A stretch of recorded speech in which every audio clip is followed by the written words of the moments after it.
ನೀವು ಪರಿಮಳಯುಕ್ತ ಕ್ಯಾಂಡಲ್ಸ್ ಇಷ್ಟಪಡುವವರಾಗಿದ್ರೆ, ಪ್ರೇಮಿಯಾಗಿದ್ರೆ ಈ ಮಾಹಿತಿ ನಿಮಗಾಗಿ. ಕೆಲವೊಮ್ಮೆ ಸಾಮಾನ್ಯ ಮೇಣದ ಬದಲಾಗಿ ಸೋಯಾ ಅಥವಾ ಜೇನು ಮೇಣವನ್ನ ಬಳಸುವುದನ್ನ ನೀವು ಬಹುಶಃ ನೋಡಿರಬಹುದು. ಆದರೆ ಸಾಂಪ್ರದಾಯಿಕ ಮೇಣಬತ್ತಿಗಳು ನಿಜವಾಗಿಯೂ ನಿಮ್ಮ ಆರೋಗ್ಯಕ್ಕೆ ಕೆಟ್ಟದ್ದೇ? ಮತ್ತು ಅವುಗಳನ್ನ ಆರೋಗ್ಯಕರ ಅಥವಾ ವಿಷರಹಿತ ಎಂದು ಮಾರಾಟ ಎಷ್ಟು ಸರಿ ಎಂಬ ಪ್ರಶ್ನೆಗಳಿವೆ. ಮೇಣದ ಬತ್ತಿಗಳ ಸುರಕ್ಷತೆಯ ಬಗ್ಗೆ ಅವುಗಳನ್ನ ಬಳಸಿದಾಗ ಅವು ಹೊರಬಿಡುವ ರಾಸಾಯನಿಕ ಆಧಾರದಲ್ಲಿ ನೋಡಬಹುದು. ನೀವು ಇಷ್ಟಪಡುವ ವಿವಿಧ ಪರಿಮಳಗಳಿಗಾಗಲಿ ಬಳಸಲ್ಪಡುವ ವಿವಿಧ ಕೃತಕ ಸುಗಂಧ ಮತ್ತು ಬಣ್ಣಕಾರಕಗಳಲ್ಲಿ ನಿಮ್ಮ ಆರೋಗ್ಯದ ಅಸುರಕ್ಷತೆ ಅಡಗಿದೆ. ಮುಖ್ಯವಾಗಿ ಆತಂಕಕಾರಿಯಾಗಿರೋದು ಏನಂದ್ರೆ, ಮೇಣದ ಬತ್ತಿಗಳು ಪ್ಯಾರಾಫಿನ್ ನಿಂದ ಮಾಡಲ್ಪಟ್ಟಿರೋದು. ಇದು ಮೂಲವಾಗಿ ಪೆಟ್ರೋಲಿಯಂನ ಪರಿಷ್ಕರಣದಿಂದ ಪಡೆದ ಅಗ್ಗದ ಉಪ ಉತ್ಪನ್ನವಾಗಿದೆ.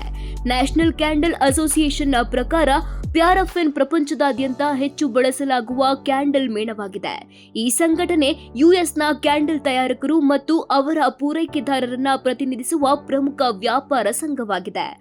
ಮೇಣದ ಬತ್ತಿ ಉರಿದಾಗ ಆಗುವ ಹೊರಸೂಸುವಿಕೆ ಅಥವಾ ಮಾನವನ ಆರೋಗ್ಯದ ಮೇಲೆ ಅವುಗಳ ಸಂಭಾವ್ಯ ಪರಿಣಾಮಗಳ ಕುರಿತು ಕೆಲವು ಅಧ್ಯಯನಗಳು ನಡೆದಿವೆ ಮತ್ತು ಆ ಸಂಶೋಧನೆಗಳ ತೀರ್ಮಾನಗಳು ಗೊಂದಲಮಯವಾಗಿವೆ. ಪ್ಯಾರಾಫಿನ್ ಮೇಣದ ಬತ್ತಿಗಳು ನಿಮ್ಮ ಆರೋಗ್ಯಕ್ಕೆ ಹಾನಿಯುಂಟು ಮಾಡುತ್ತವೆ ಅಥವಾ ಹಾನಿ ಮಾಡುವುದಿಲ್ಲವೇ ಎಂಬುದಕ್ಕೆ ಯಾವುದೇ ನಿಖರ ತೀರ್ಮಾನಕ್ಕೆ ಇನ್ನೂ ಸಂಶೋಧಕರು ಬಂದಿಲ್ಲ.